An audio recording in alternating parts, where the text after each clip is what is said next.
Boa noite, meu querido irmão. Boa noite, família de Deus. Boa noite, povo de Deus.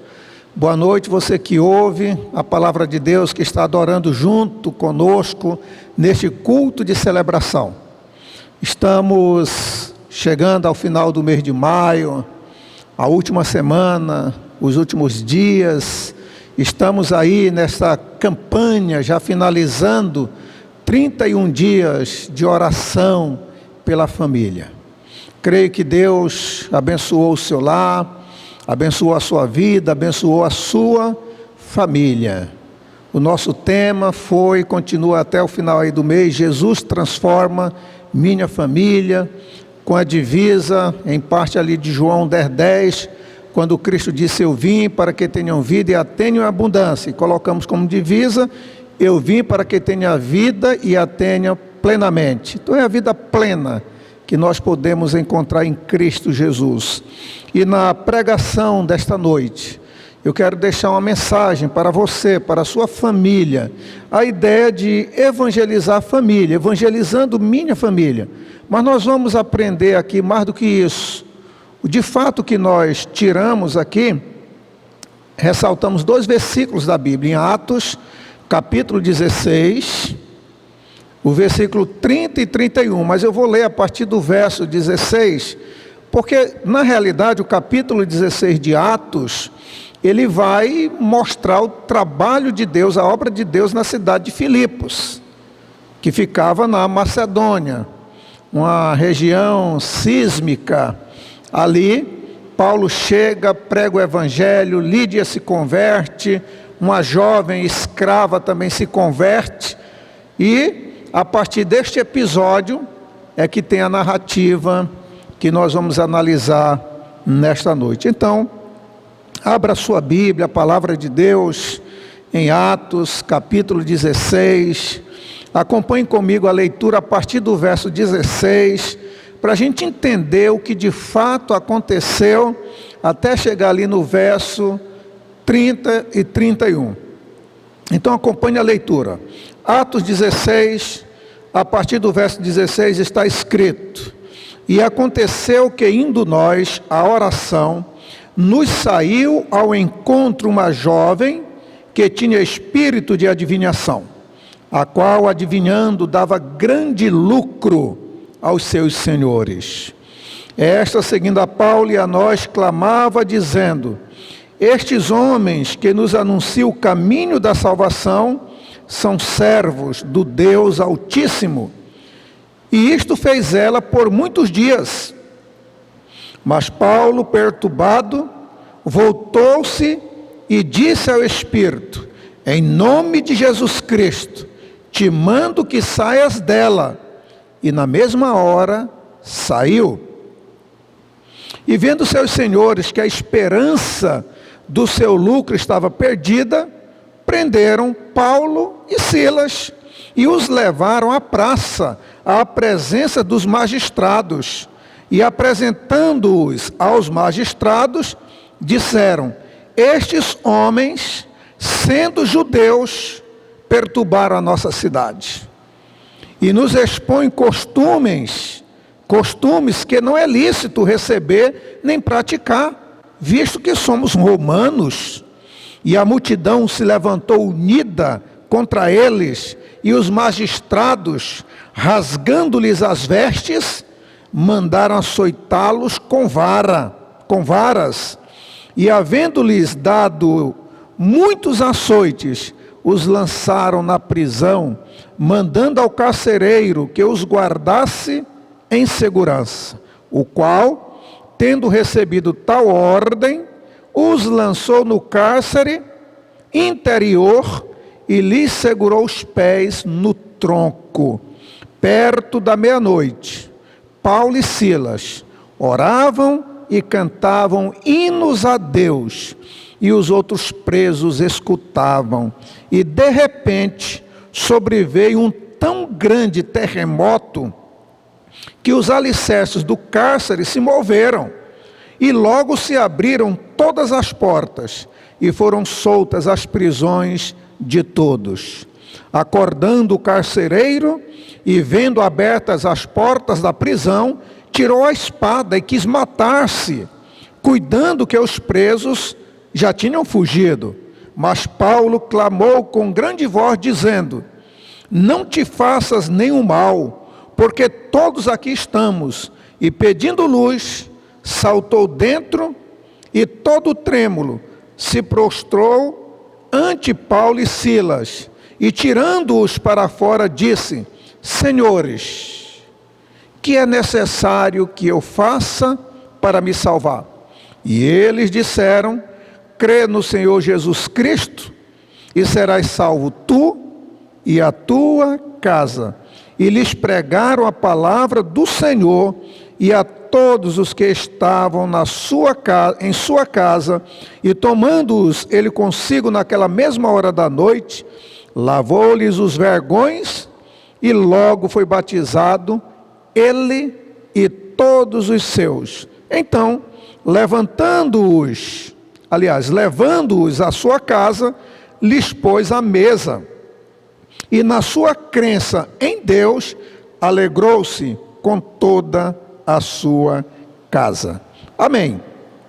Um texto longo, porque é todo um enredo, que na realidade ele vai aí do verso 16 até o final do capítulo, narrando o que de fato aconteceu naquela noite e o que aconteceu também a Paulo e Silas. Então vamos orar neste momento e depois nós vamos expor a palavra de Deus, pedindo a Deus que na exposição da sua palavra, que através da exposição da mesma, Ele alimente o nosso coração. Ele envie a você, hoje à noite, que está precisando de uma palavra de fé, de ânimo, de conforto, envie então essa palavra santa e bendita ao seu coração. Pai, nós louvamos o teu santo nome, agradecemos este momento de culto, este culto de oração, aonde adoramos ao Senhor, aonde estamos orando e agora ouvindo a tua santa palavra. Fala ao nosso coração, edifica a nossa alma, edifica, Senhor, a nossa fé, vivifica a tua santa palavra no nosso coração, pois oramos agradecidos em nome de Cristo Jesus. Amém e amém. Neste mês, nós ouvimos muitas devocionais, você ouviu, acompanhou aí, a gente tem mandado todo dia para as famílias, e o pastor Sam Tipt tem enfatizado aí a ideia de orarmos pela família, de apresentarmos o plano de salvação, de orarmos especificamente por algumas pessoas da família, pelo menos 5 pessoas. Eu sei que você tem orado pela sua família, e posso dizer que não somente agora, neste período de oração que nós estamos tendo dessa campanha, porque a nossa família deve ser sempre um alvo de oração, e Deus quer salvar toda a sua família, como disse Paulo: crê no Senhor Jesus Cristo e será salvo tu e a tua casa. Este relato de Lucas sobre o que aconteceu em Filipos, naquela noite ali, reflete corretamente a situação de uma colônia romana. Os proprietários daquela escrava, daquela jovem possessa ali, que era escrava não somente de espíritos, de demônios, mas escrava de senhores que lucravam com o trabalho dela. E depois desse episódio aí, os proprietários dessa escrava, ou dessa jovem aí, arrastaram Paulo e Silas para dentro da ágora, para dentro da praça, que não era apenas a praça, a ágora era o centro da vida pública daquela cidade. O verso 19 vai mostrar. Eles então se apresentaram ao estrategoi, ou seja, aos 2 pretores que lá estavam, que agiam como magistrados. Os pretores, eles agiam como magistrados em uma colônia romana. A acusação, veja só o que vai dizer aí na Bíblia: esses homens são judeus, esses homens são da seita dos judeus, e dizem: perturbaram nossa cidade, propagando costumes que não podemos praticar porque nós somos romanos. Então veja o contraste aí. Esses homens são judeus, nós somos romanos, eles estão perturbando a nossa cidade com ensinos e com práticas que não é lícito a gente fazer. As acusações de causar um motim ali e de introduzir uma religião estranha eram sérias naquele contexto. Oficialmente, o cidadão romano, ele não podia praticar nenhum culto que fosse estranho à prática deles ali e que não fosse sancionado publicamente pelo Estado. Mas geralmente eles podiam fazê-lo, conquanto o seu culto não ofendesse as leis e os costumes da vida romana. Isto é, enquanto não envolvesse crimes sociais ou políticos. Mas eles vão dizer, esses homens perturbaram a nossa cidade. Os proprietários, os donos daquela escrava, foram inteligentes, ou maquiavélicos, espertos. Eles não só esconderam o motivo real de sua ira, que era de natureza econômica. O texto vai dizer que o lucro deles, o ganho deles, a fonte deles soa ali, como também eles apresentaram a acusação legal contra os missionários Paulo e Silas, em termos que apelavam ao antissemitismo latente do povo, quando diz, estes homens sendo judeus e contrapondo ao orgulho racial, e nós somos romanos. E assim, eles incendiaram as tochas da intolerância. E aí, meu querido irmão, em qualquer contexto político, religioso, ideológico, nós temos que ter muito cuidado para não acender as tochas da intolerância. É provável que nesse contexto que vivemos, em alguns momentos, as tochas da intolerância foram acesas, foram incendiadas por medidas, por atitudes, por decretos, e aí nós temos que ter cuidado. Diz a Bíblia que levantou-se a multidão unida contra eles. Contra quem? Contra os dois servos de Deus, Paulo e Silas. E os pretores, ali os magistrados, ordenaram então que seus litores ou lictores, quem eram os litores? Os lictores eram servidores públicos, civil romano, que serviam de guarda-costas dos magistrados que detinham o poder do império. Eram os fiscais, eram os seguranças, que eram colocados ali na ágora, na praça, para evitar qualquer tumulto. Então você vai ser fiscalizado, você vai ser detido, parado, vai levar, não quer nem saber, está sendo infrator. Então os pretores, as autoridades políticas ali, os governadores, os prefeitos, no caso aqui os magistrados, fizeram uso das forças que eles tinham de segurança, que eram os lictores. E aí, diz a Bíblia, que os magistrados permitiram que Paulo e que Silas fossem presos. Mas antes disso eles tiveram suas vestes rasgadas, eles foram açoitados publicamente com varas, é o que vai dizer o verso 22, as chicotadas que eles levaram foi severa. Talvez a primeira das 3 que Paulo mencionou mais tarde, que havia levado 3 quarentenas de açoites ali. E depois a Bíblia diz de fazerem todo esse vitupério contra os servos de Deus, contra os cidadãos ali do império, mas servos de Deus, primeiramente, lançaram-nos no cárcere, com uma instrução ao carcereiro, para que os guardassem bem, o verso 23, para que os guardassem em segurança. E a Bíblia diz, ele, portanto, os colocou no cárcere interior. e lhes prendeu os pés no tronco. Verso 24.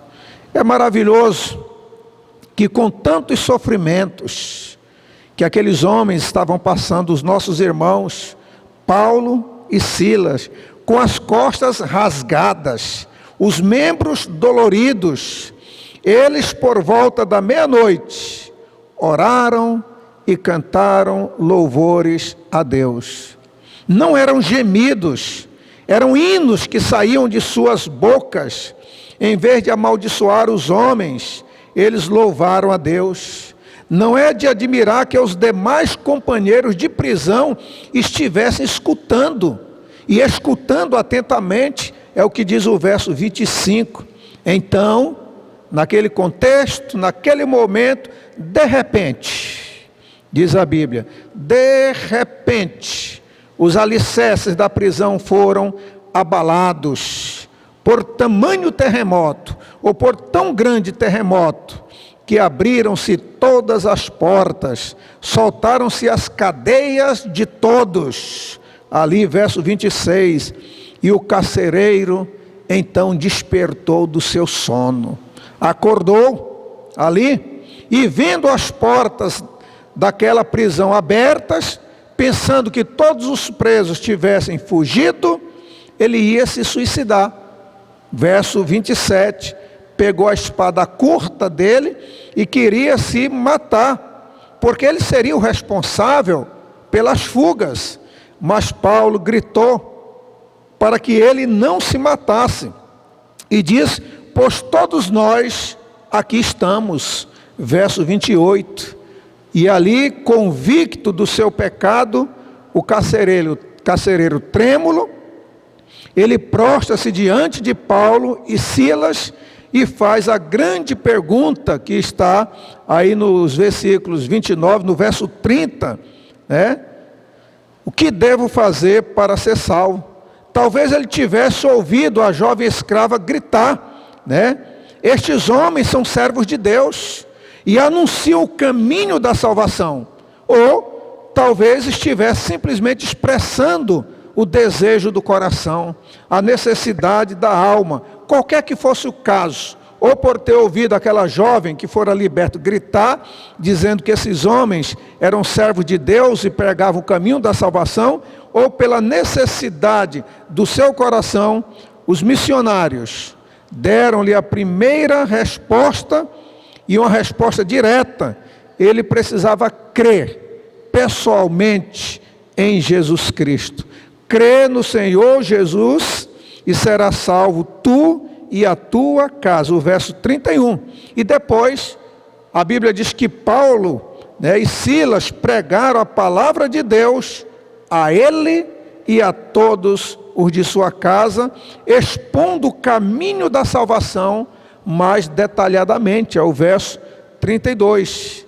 E aí o que nós vemos é que não somente ele creu, e se arrependeu também, toda a sua casa também, como sinal de arrependimento, naquela mesma hora, a Bíblia diz que ele lavou os vergões dos açoites de Paulo e Silas. Imediatamente, depois de ter sido batizado, ele fez isso, e todos os seus também foram batizados. Crisóstomo, ele diz que a lavagem foi recíproca. Ele lavou e foi lavado. Ele lavou os vergões, os açoites, mas ele foi lavado dos seus pecados. Ele lavou o corpo de Paulo e ele teve a alma lavada pelo sangue de Jesus. A família foi batizada e, após ser batizada, convidou Paulo e Silas para a sua casa, assim como Lídia o fizera. Lídia também, quando se converteu, convidou Paulo e Silas à sua casa. E o carcereiro também o convida, e diz a Bíblia que lhes pôs à mesa. Essa celebração era apenas uma expressão externa da alegria interna. Era apenas uma expressão exterior do que passava no interior do coração do carcereiro e de toda a sua família. A alegria experimentada por terem crido em Deus, o verso 34. No dia seguinte a tudo isso, ao amanhecer, os pretores enviaram seus oficiais de justiça ao carcereiro ali da prisão, com a ordem de libertar Paulo e Silas.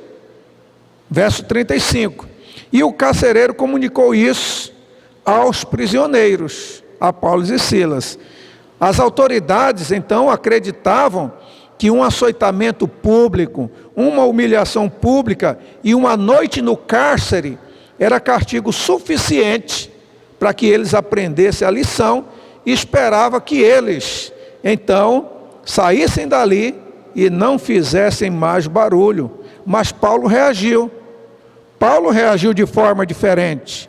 Paulo reivindicou para si e para Silas os seus direitos de cidadãos romanos.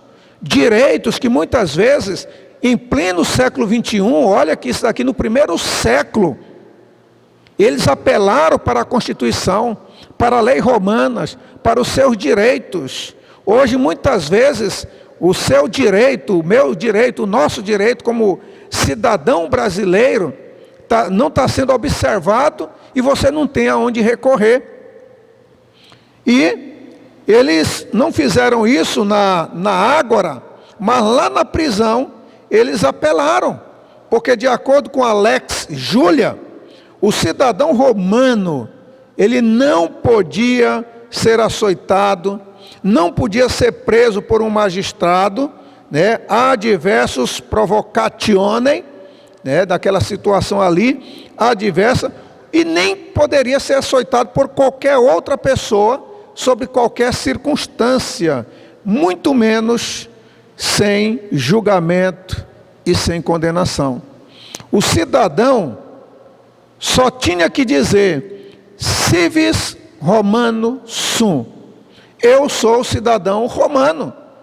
Aqui no Brasil, meu querido irmão, em pleno século 21, você vai ver, às vezes, diante de uma situação como essa, a pessoa diz: eu sou cidadão brasileiro, eu pago meus impostos, eu pago meu tributo, eu faço isso, e isso não vale nada. Enquanto que outros são infratores dessa mesma nação e têm mais privilégios. Mas lá não, era diferente. Bastou Paulo dizer: civis romanos sum. Sou cidadão romano. E ali, quando o cidadão dizia aquilo, ele estaria imune à punição, a penalidades pesadas que eram prescritas aos que violavam os privilégios da cidadania. E assim Paulo respondeu aos oficiais. Ele diz: sem ter havido processo formal contra nós, nos açoitaram publicamente, nos recolheram ao cárcere, sendo nós cidadãos romanos. Querem agora as ocultas nos lançar fora? Paulo disse: não será assim. Pelo contrário, venham eles e pessoalmente nos ponham em liberdade. Paulo se recusou a sair de lá até que as autoridades viessem e pedissem desculpas. Ele queria compelir as autoridades a reconhecerem e a cumprirem a tarefa que lhes fora dada por Deus. E isso pode ter sido muito importante no futuro para a liberdade daquela igreja. Às vezes, nós como cidadãos brasileiros e também como servos de Deus, como igreja de Deus, como povo de Deus, que tem leis constitucionais que nos amparam, nós devemos apelar para as nossas leis. Paulo apelou para a lex ali romana, para a lei romana. Paulo se recusou então a sair de lá até que as autoridades se retratassem. Quando os lictores relataram isso aos pretores, aos magistrados, a Bíblia diz: estes ficaram possuídos de temor. Eles ficaram com medo. Por quê? Porque eles infringiram a lei, e a lei não poderia ser quebrada. Então, às vezes, vivemos em um contexto, 2000 anos depois, 20 séculos depois, e em que as leis ainda dos direitos humanos, elas não são observadas, elas não são cumpridas, e Paulo exigiu que fosse cumprida ali. E a Bíblia diz que os pretores, que os magistrados foram à prisão, pediram desculpas e soltaram da prisão como eles haviam exigido. Mas ao mesmo tempo, as autoridades rogaram, para que eles se retirassem da cidade pelo bem da ordem pública. E Paulo e Silas fizeram isso, Eles foram primeiro, saíram dali, foram à casa de Lídia, a fim de se encontrarem com os membros da igreja e encorajá-los. E depois então eles iriam embora. Diz a Bíblia no verso 40, então partiram. E eles partiram dali sem Lucas. Lucas, o médico, ficou lá, mas ele teve a acolhida, teve todo o apoio ali na casa de Lídia. Eu quero, meu querido irmão, depois que eu fiz a narrativa, por isso que eu li todo o texto, do 16 até o 32, 33, mas vai até o verso 40, para a gente entender o que foi que aconteceu. Paulo era servo de Deus, Silas também, mas eles eram cidadãos romanos, como você. Você é um crente, é um evangélico, é um servo de Deus, é um cristão, Você tem uma cidadania dupla, brasileira e a celestial, a terrena e a dos céus, e há leis que como cidadão de bem brasileiro lhe ampara também, assim como Paulo naquele contexto do Império Romano. Mas esse não é o foco da mensagem que eu quero deixar aqui. Eu, na realidade, vou explicar agora mais algumas coisas desse texto, mas tirando algumas lições para nós. Porque a palavra de Deus, meu querido irmão, eu sempre tenho dito que a pregação é ler o texto, analisar o texto e aplicar o texto. Eu já li o texto, eu fiz uma rápida exposição de o que de fato aconteceu ali, e eu quero ainda agora, a partir dessa exposição aqui, ir trazendo aplicações também para nós. E o primeiro destaque que eu quero fazer aqui é sobre o sofrimento de Paulo e Silas e as lições que nós aprendemos. Qual foi o sofrimento de Paulo e Silas? Como cidadãos romanos, foram privados dos seus direitos, foram envergonhados publicamente, foram açoitados e foram colocados na prisão, não tendo seus direitos observados, e no dia seguinte as próprias autoridades quiseram soltá-los sem dar nenhuma satisfação. O que Paulo disse, não é assim, civis sum, romanos, sou cidadão romanos. Então foi um sofrimento depois daquele açoite, daquela noite de prisão. Mas o que eu quero mostrar aqui é que no sofrimento Deus age, e no sofrimento nós podemos também aprender. Eu não sei se você está atravessando algum sofrimento, ou se este momento de pandemia, que creio já estamos chegando ao final aqui no nosso estado e que sai em todo o nosso Brasil, é a oração do povo de Deus, é desejo de todos nós que a nossa cidade volte ao normal, que o nosso povo também, que a gente esteja livre de tudo isso. Mas nós temos sofrimentos. Cristo disse, no mundo tereis aflições, tende bom ânimo, eu venci o mundo. Que lições nós podemos aprender? Paulo e Silas, como eu disse, eles foram agarrados, arrastados até as autoridades, foram presos por denúncias falsas dos seus acusadores, e a acusação era, estes homens são judeus. Eles deixaram de lado até o fato que eles haviam feito, que era curado e libertado aquela jovem. Eles estavam ali, os acusadores, querendo estabelecer de alguma forma uma ligação entre Paulo e Silas e os judeus que tinham sido expulsos de Roma pelo imperador Cláudio, acusados de criar perturbação religiosa ali em Roma. Isso aconteceu no ano 49, de acordo com Atos 18, verso 2. No versículo 20, Paulo e Silas são acusados de criar essa confusão. esses homens são judeus e perturbaram a nossa cidade. Mas você percebe aí que em nenhum momento a jovem foi mencionada na acusação deles. Eles não mencionaram o caso da jovem, mas prenderam pelo ocorrido com aquela jovem. Toda a denúncia partiu então do quê? Do confronto de interesses romanos e os interesses judeus. Na época, a religião judaica era permitida dentro do império, porém, os judeus não poderiam tentar converter os cidadãos romanos. E naquele momento ali, não havia ainda ficado claro para os romanos a distinção entre cristianismo e judaísmo. Eles não conseguiam fazer distinção.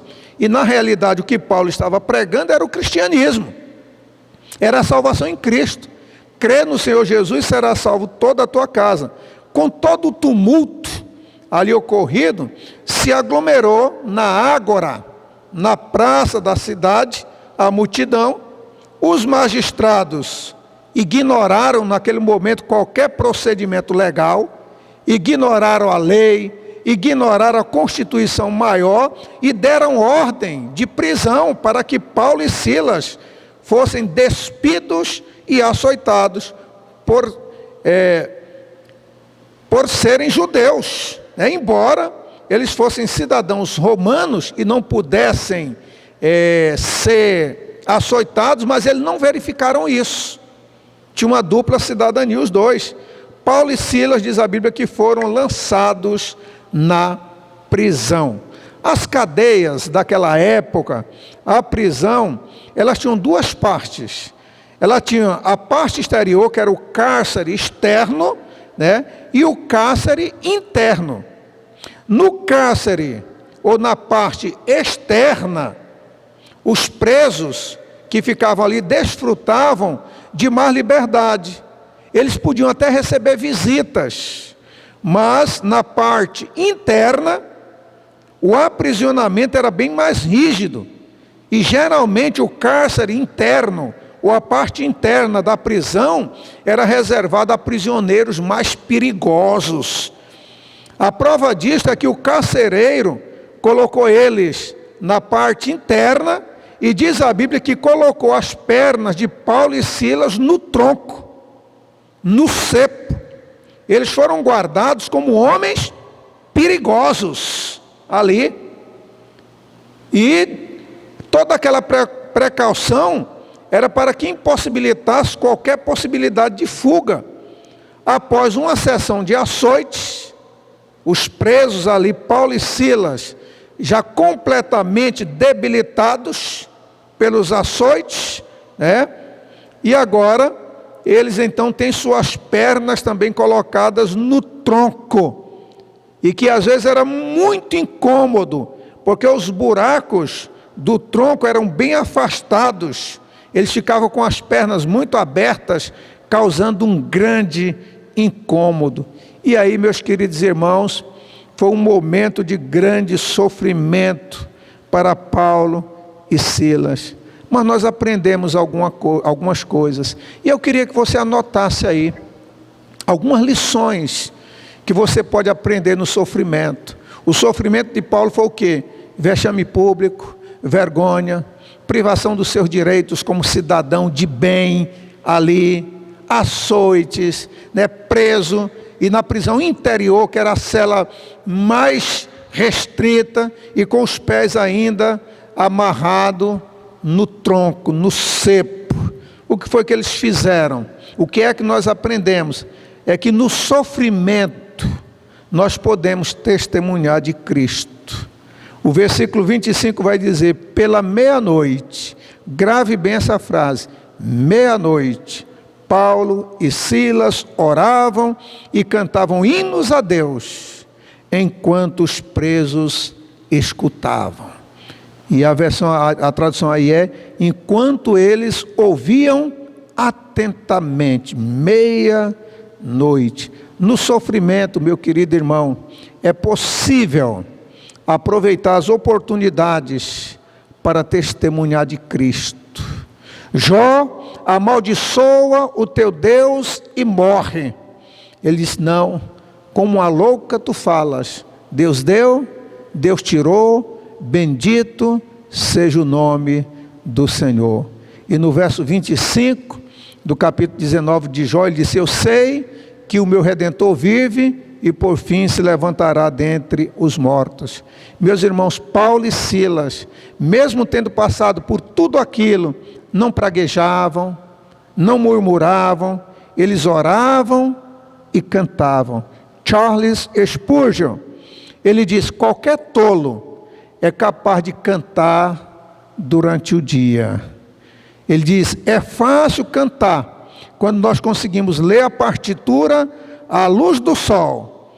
Ele diz: mas o cantor habilidoso, ele consegue cantar quando não há sequer um raio de luz para iluminar as notas. É meia-noite, no escuro ali. Os cânticos noturnos, eles vêm somente de Deus, não se encontra ao alcance dos homens. É Deus que coloca nos nossos lábios, à meia-noite, nos momentos mais escuros de nossa vida, nas mais densas trevas dos sofrimentos, o cântico, o louvor e a adoração. Os prisioneiros escutam atentamente ali, ou seja, ouviam de maneira atenta. E a ideia aqui, que é colocada nesse versículo 25, é uma referência de que aquele ouvir dava prazer. É como se fosse uma melodiosa música, que o louvor de Paulo fazia bem aos ouvidos dos demais presos. Ao passar pelo sofrimento, meu querido irmão, que este sofrimento converta-se em fonte de alegria, ao invés de fonte amarga.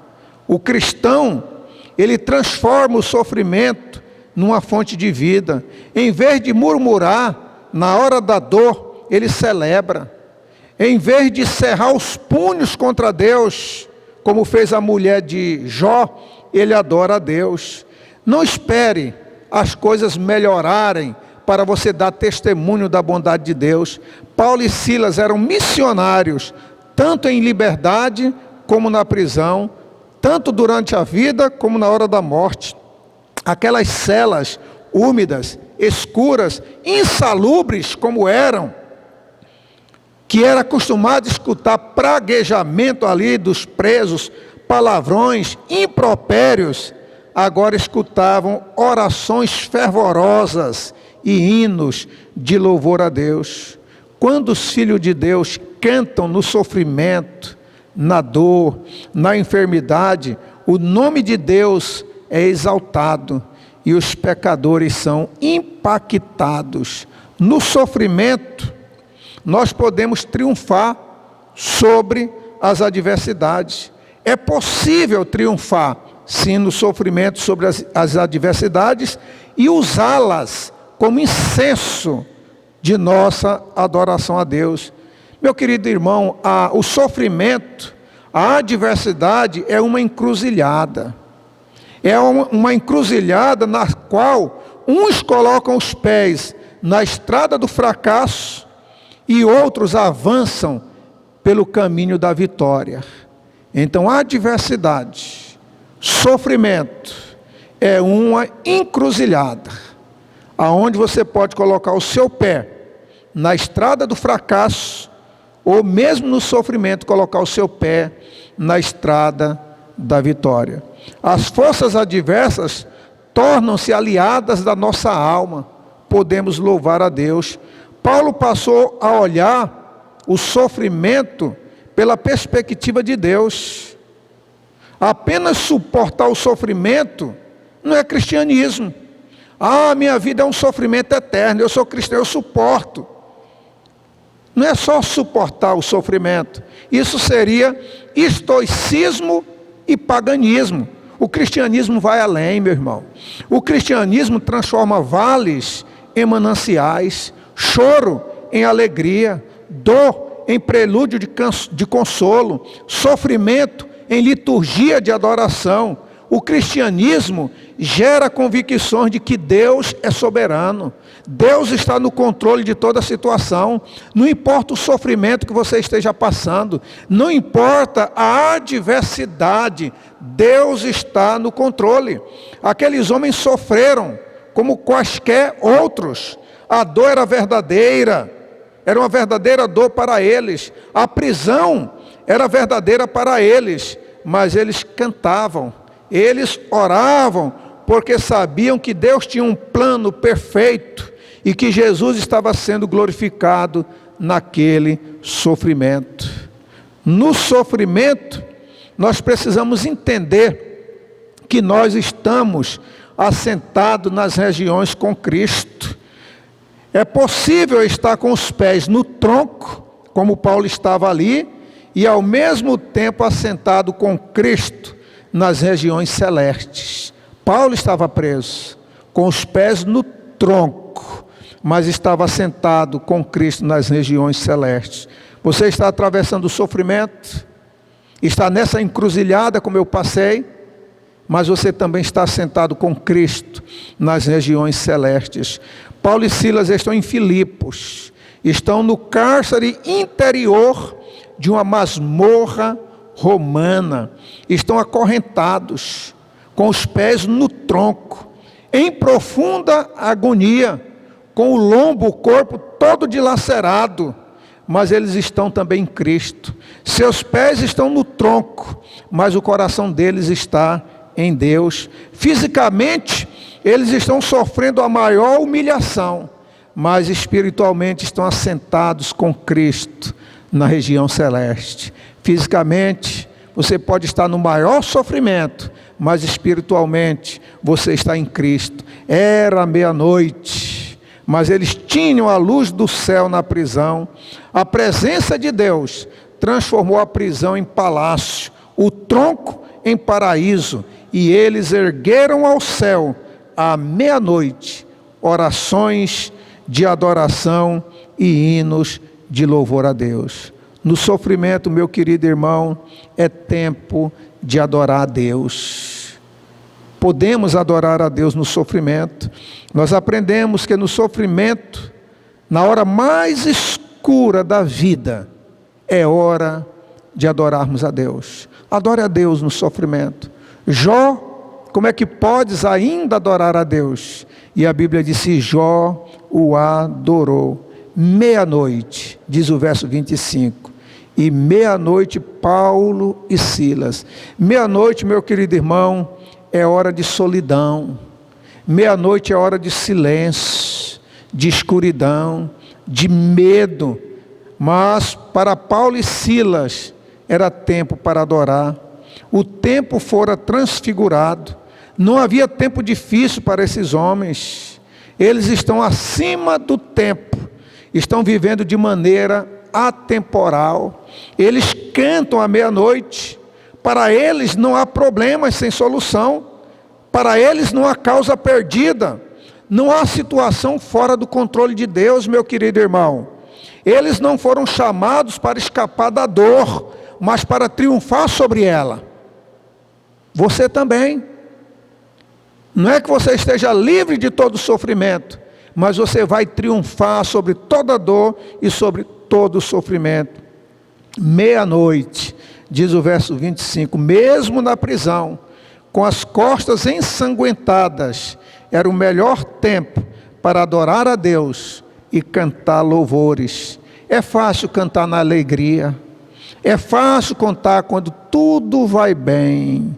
Os mais vivenciados, os mais experientes, os que já trazem algumas cães, podem lembrar do cântico de outrora: esta paz que sinto em minha alma, não é porque tudo me vai bem. Não olho circunstâncias, não. Olha o seu amor, sim, seu amor. É fácil cantar na alegria, é fácil cantar no santuário, é fácil cantar em casa na quarentena, mas como cantar no leito de enfermidade? Mas como cantar na adversidade? Deus nos convoca a cantar na prisão. Deus nos convoca a cantar à meia-noite. Deus nos convoca a adorá-lo em qualquer momento. É fácil ter paz na bonança, mas Deus nos convoca a experimentar paz no vale. Haverá paz no vale. Paz no vale para você. Paz no sofrimento para você. Paz na adversidade para você. Paz nessa situação que você está enfrentando. Paulo cantou na prisão. E às vezes nós reclamamos no conforto do nosso lar. Ele cantou ensanguentado. E às vezes nós reclamamos, cheios de saúde. Paulo cantou quando injustiçado.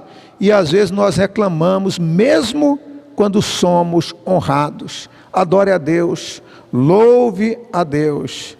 No sofrimento, nós aprendemos que nós somos livres. Paulo estava preso, mas Paulo era livre. No sofrimento, nós aprendemos que aqueles que cantam na prisão jamais serão realmente presos. Era impossível prender Paulo e Silas. Eles sempre faziam da prisão uma embaixada, um centro de missões. Paulo se considerava embaixador de Cristo em cadeias. Podiam prender, mas ele era embaixador de Cristo em cadeias. A palavra nunca estava algemada. Ele disse: eu estou preso, mas a palavra está solta. Paulo e Silas estavam com os pés no tronco, mas eram livres. Você é livre. Ainda que você esteja confinado em um leito de enfermidade, você é livre em Cristo Jesus. Paulo estava com os pés acorrentados, mas o coração dele estava no céu, estava ligado diretamente ao trono de Deus. Eles foram jogados no cárcere interior e trancados ali com ferrolhos. Tiveram o corpo surrados ali, mas eles se sentiam livres, livres em Cristo, livres para adorar, livres para cantar louvores, livres para entrar na sala do trono. Nada pode tirar o seu louvor, nada pode impedir de você louvar a Deus. O corpo deles, como disse, embora na prisão, a alma estava no santo dos santos. Eles eram livres, eles eram embaixadores em algemas, estão algemados, mas a palavra age livre e poderosamente neles dois e através deles. Viktor Frankl, ele disse que a liberdade interior é o único bem que os homens não podem tirar de você. Ninguém pode tirar essa liberdade da sua alma, do seu coração. A sua fé é um bem inacessível, é um tesouro que ninguém pode roubar. A decisão é escolher o que você fará, disse Viktor Frankl, de sua liberdade. E aí nós aprendemos também, com Paulo e Silas ali, que eles fizeram a obra de Deus, mesmo preso. No sofrimento, nós aprendemos que aqueles que cantam na prisão, jamais serão impedidos de fazer a obra de Deus, de glorificar o nome de Deus. Os romanos colocaram Paulo e Silas na prisão e os proibiram de pregar. Eles tiraram os dois da praça e os trancaram numa masmorra. Agora Paulo e Silas estão cercados de trevas, não podem ver o rosto das pessoas ali e não podem pregar, mas eles podem orar, eles podem cantar louvores e os prisioneiros puderam escutar. Um homem capaz de cantar na prisão é um homem cujo ministério não pode ser interrompido. Sua alma está livre para exaltar a Deus. Deus abre seus lábios quando o mundo quer fechá-los. As prisões e os calabouços humanos não conseguem silenciar a verdade divina, a palavra de Deus. E aí, nós vemos também no sofrimento o estranho agir de Deus. Deus age, meu querido irmão, no sofrimento. No sofrimento nós aprendemos que a tormenta É muitas vezes o caminho onde Deus se manifesta salvadoramente. É no sofrimento, é nessa tormenta que Deus quer mostrar o seu caminho, que Deus quer agir, que Deus quer mostrar a sua providência, que Deus quer mostrar o seu livramento. A Bíblia diz que de repente houve um violento terremoto, um grande terremoto, de maneira que os alicerces da prisão foram sacudidos, todas as portas foram abertas e todas as correntes dos prisioneiros se soltaram.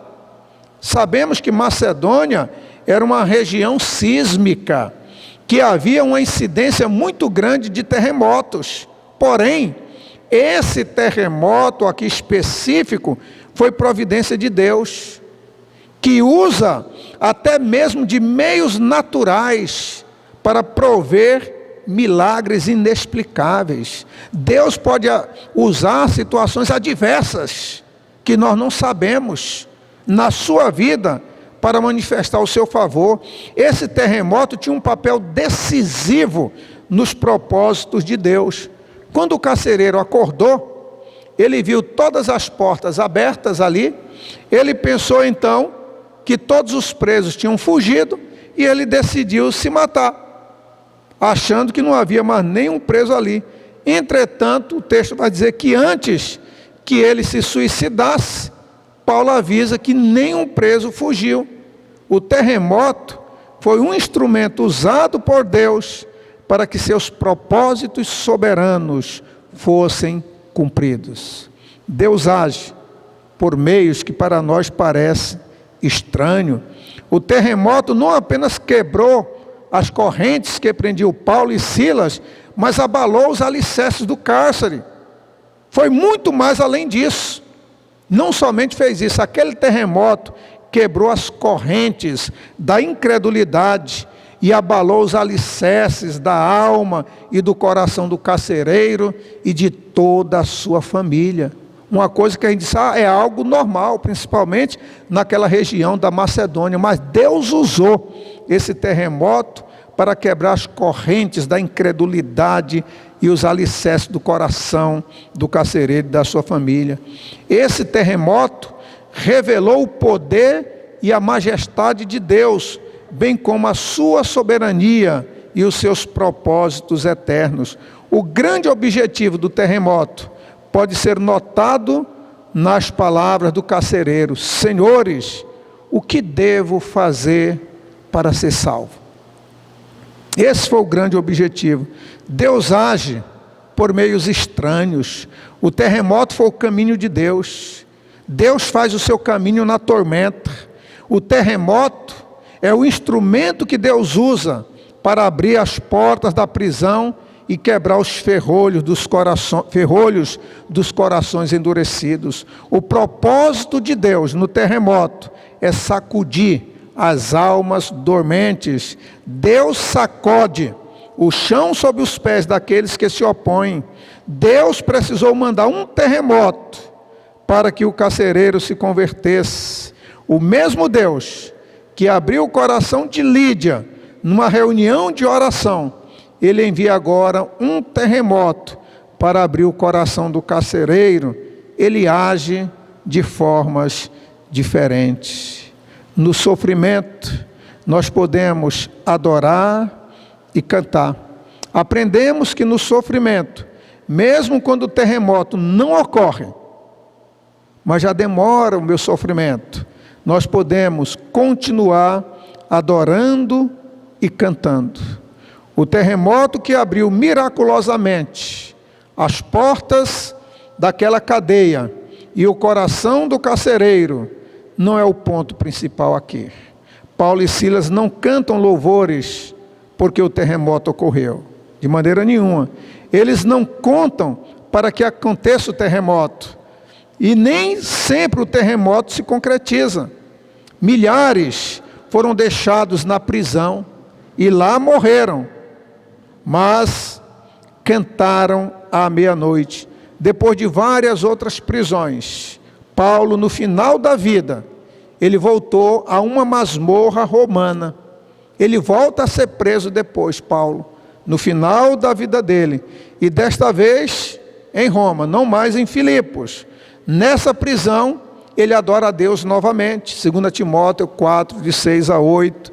Mesmo enfrentando solidão, 2 Timóteo 4, 9 e 11, abandono, 2 Timóteo 4, 10, privação, 4, 13, traição, 4, 14 e 15, e ingratidão, no verso 16, Paulo ainda canta, ele diz assim: mas o Senhor me assistiu. É como se ele dissesse: todos me abandonaram, mas o Senhor me assistiu, me revestiu de forças, para que por meu intermédio a pregação fosse plenamente cumprida, e todos os gentios a ouvissem, e fui dizer: libertado da boca do leão. O Senhor me livrará também de toda obra maligna, e me levará salvo para o seu reino celestial. A Ele glória pelos séculos dos séculos. Amém. Paulo disse: o Senhor me assistiu. A canção de Filipos ali aconteceu antes do terremoto. Paulo não tinha ideia de que o terremoto viria, e agora ele canta, não porque sabe que sairia da prisão, ele canta porque a prisão não importa mais.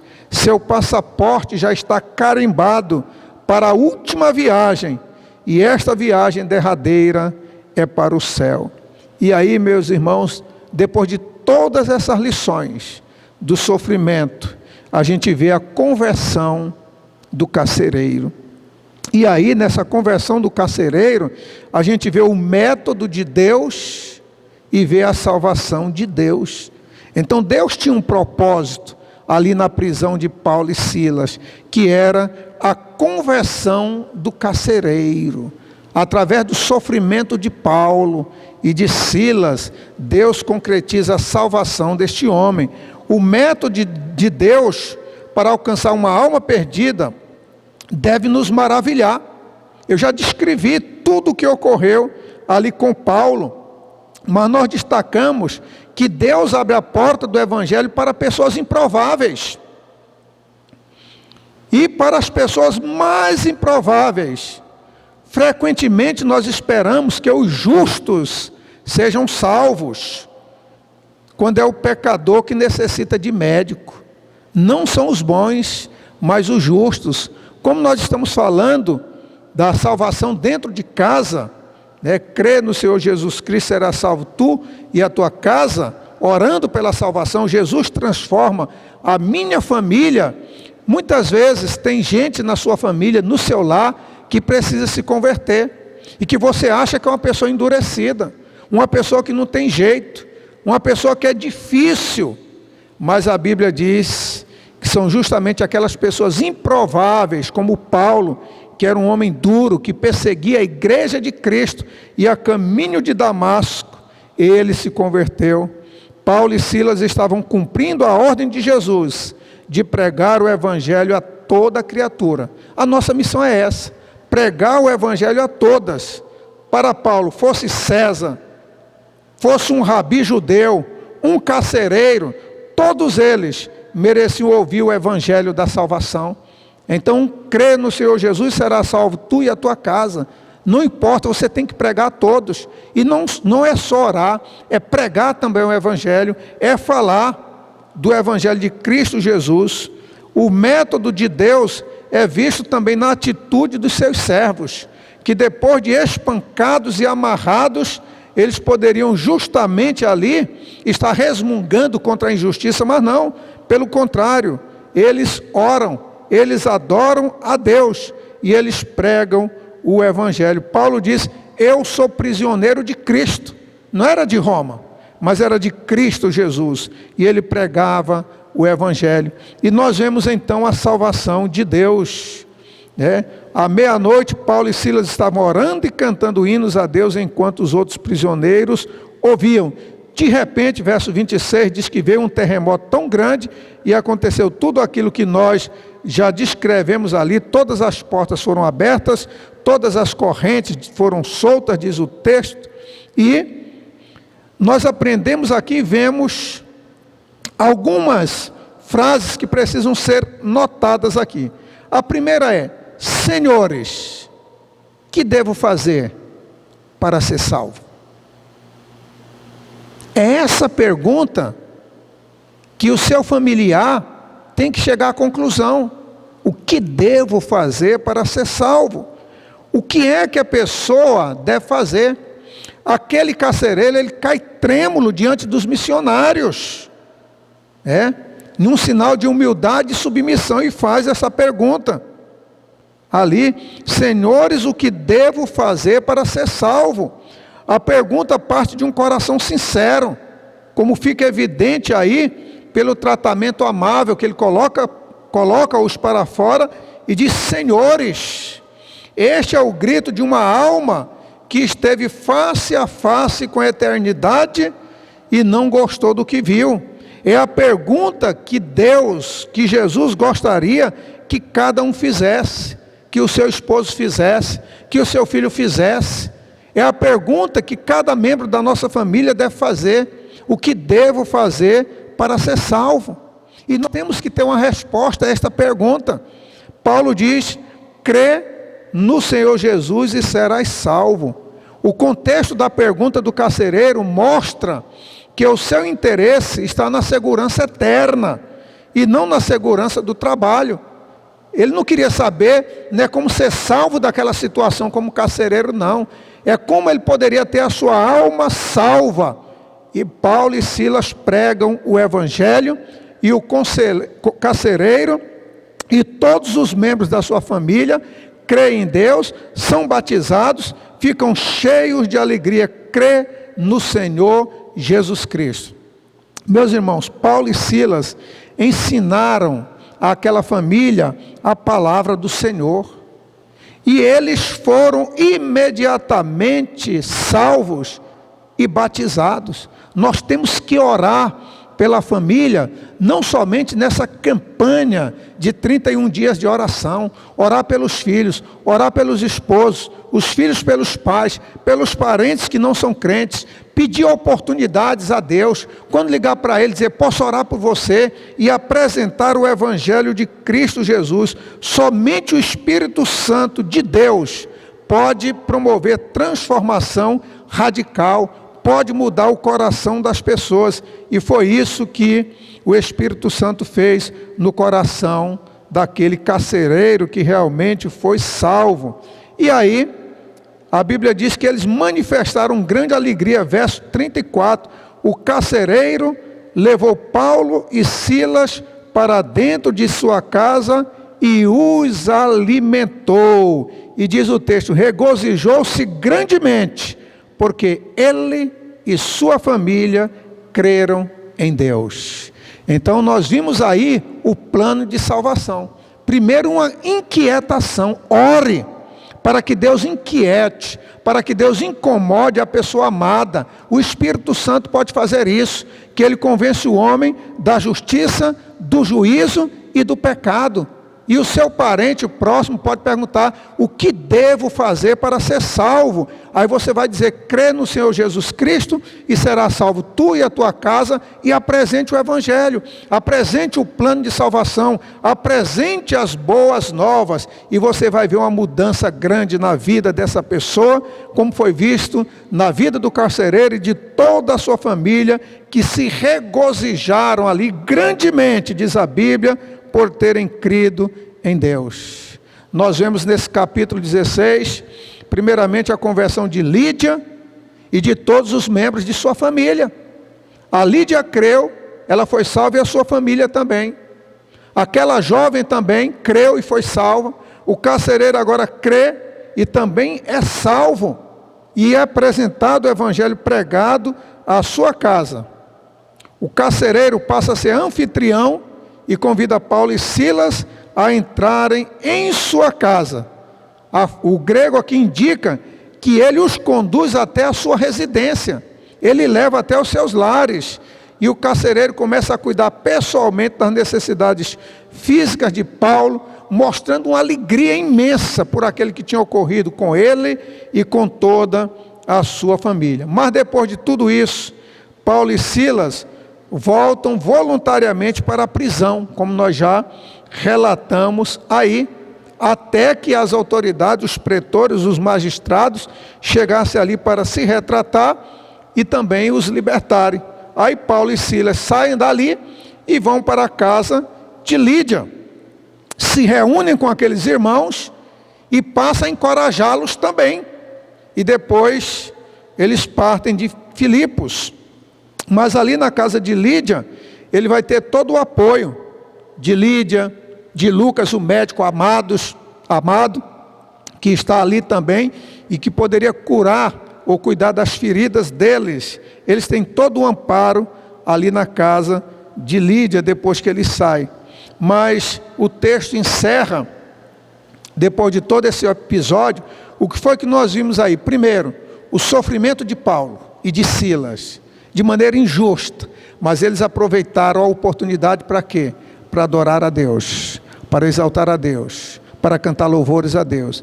E isso resulta o quê? Na conversão do carcereiro.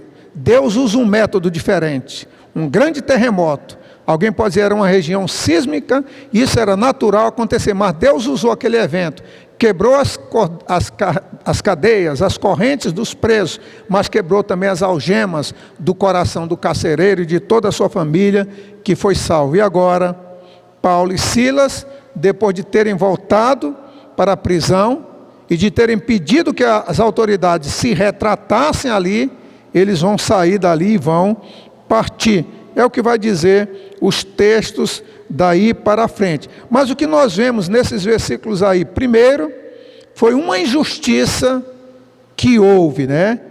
Vai dizer o texto, que eles eram cidadãos romanos. Paulo sentiu o gume rígido da injustiça aplicado ali pelos pretores, pelos magistrados a ele e a Silas. Eu não sei se você já sentiu em algum momento também na sua vida, em algum contexto, o gume rígido da injustiça. Ele quer que saibam que eles cometeram um grave erro, aquelas autoridades. E o apóstolo reivindica então o direito de apelo à lei romana, que no seu caso de Silas fora violada. Então nós temos também que alçar nossas vozes quando os nossos direitos são violados. O bom cidadão não é só aquele que baixa a cabeça, mas que faz prevalecer a justa lei. A lei romana do 6º ao 2º século, antes de Cristo, protegia os cidadãos romanos de açoites públicos, de encarceramento e de morte sem julgamento apropriado. E aí a gente vê também nesses versículos finais as desculpas, né? E agora nos despedem secretamente, sem dar nenhuma satisfação. Nós somos escarnecidos publicamente, açoitados, envergonhados, e é dessa maneira que nos despedem. Não, não será assim. Que venham eles próprios e nos levem para fora. E aí a Bíblia diz que os oficiais então voltaram ali aos magistrados, e os magistrados vão até a prisão e pediram desculpas. Verso 39, foram até a prisão e pediram desculpas. Levaram-nos para fora e lhes imploraram que deixasse a cidade. Tudo bem, desculpe, nós cometemos um erro, mas vão embora, não perturbem mais aqui.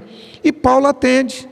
O que Paulo queria é só que eles soubessem que eles erraram, que eles quebraram a lei, que eles não obedeceram à Constituição, à Lex Romana. Só isso que Paulo faz. E aqueles homens foram humildes.